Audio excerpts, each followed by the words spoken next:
How do you do what you do and maintain any Mental health? Yeah. Let's just tell everybody you have the YouTube show Soft White Underbelly, which I found a while back and just watched one video and then I went down the rabbit hole. And now today I binged a bunch of them preparing for this, and whew, dude, it's so sad and so heartbreaking. And you interview all kinds of people: addicts, prostitutes, Johns, gang members, and why Soft White Underbelly? Why'd you come up with that name? I remember my dad when I was in the '60s, '70s, talking on the phone with, I heard that term being used to, it's like an analogy for the vulnerable part of whatever you're talking about. I don't hear that term anymore, but I remember it back then. And I always thought it was a cool name. Blue Oyster Cult used it as their original name before Blue Oyster Cult. So it was a fun name. Makes people wonder what the hell it's all about. It was very appropriate. Yeah, I think it's fitting for what I'm doing. Completely. How did you get involved in interviewing all of these people that are sort of downcast from society? So I've been an advertising photographer since I was 14 years old, or after high school, really. I went to college for it, but I was always into photography. And then I got into advertising, and I did that for decades and decades. Had a great career. And then what happened is, my advertising work was so slick and beautiful and perfect, and everything is retouched, so it's better than life. And you do that for decades and you get burnt out, and you just get fed up with the perfection and all the aspirational aspects of advertising. And I just wanted something that was real. I recognized that there were things going on in the world that weren't so perfect. And I just felt like my life was out of balance because I didn't want to grow old and have my kids say, what did your dad do? Oh, he shot advertising his whole life. I wanted to do something different. And I've always done these side projects. Even when I was a teenager in Chicago, I was always fascinated with the drunks on Madison Avenue on the west side. You see these guys sleeping on park benches and just with a paper bag and a bottle in their hands. It's like, what?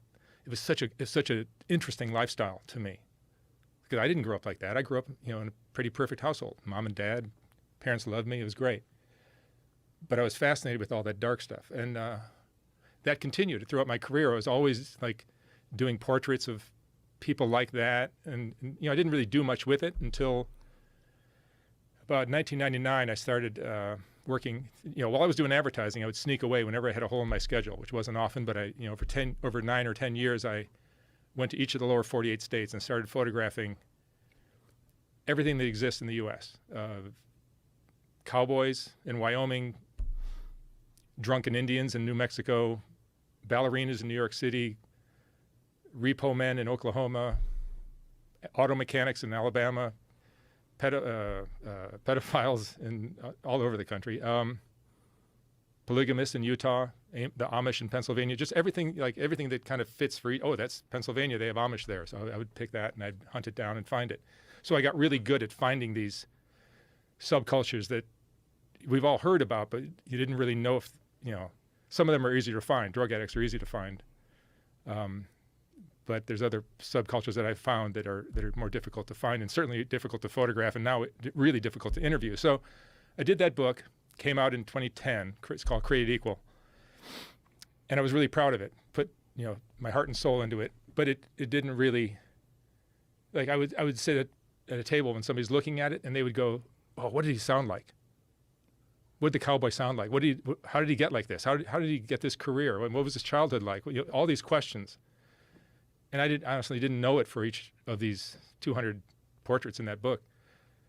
And I realized if I'm going to make this really stick the way I wanted it to, I'm going to have to do it with an interview as a backstory. So it's a portrait, and then I would just do these interviews that might just exist behind the portrait as you're looking at it.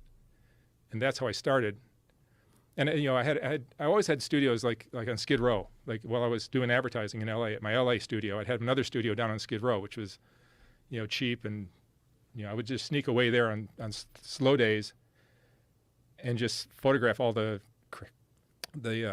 drug addicts, the prostitutes, the transgenders, the mental health, the people that are off, the rockers, everything, gang members. And I loved doing it, but I never really did anything with that until I started.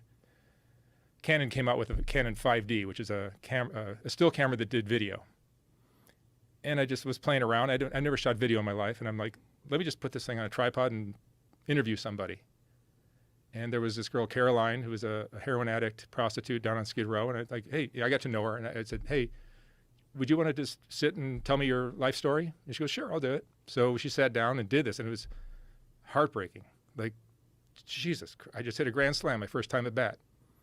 A really like horrifying story. And she, so I did that, and I was like, wow, that was amazing. And I started doing a few more, and they were all interesting in their own way. Every single one was different, very different and interesting. I'm like, maybe there's something here. And went through a divorce, went through, my mom went through a lot of stuff. My mom died, went through a divorce.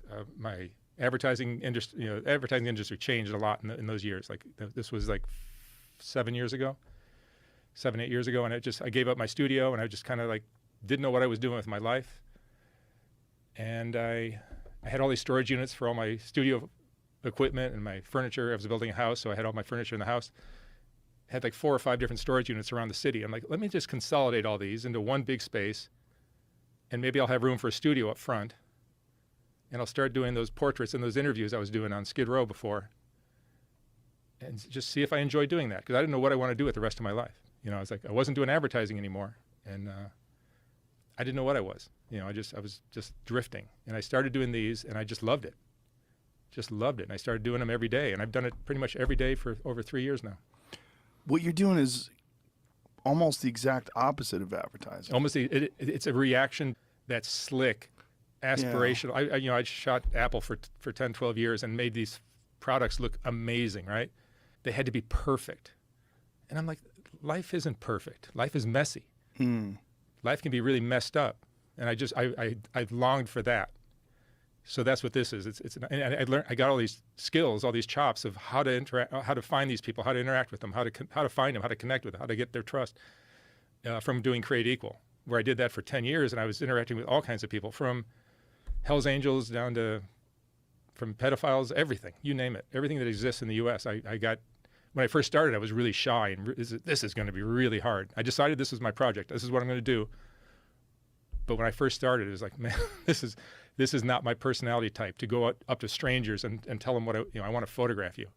That was so hard. But now I've gotten so good at it that it's a breeze.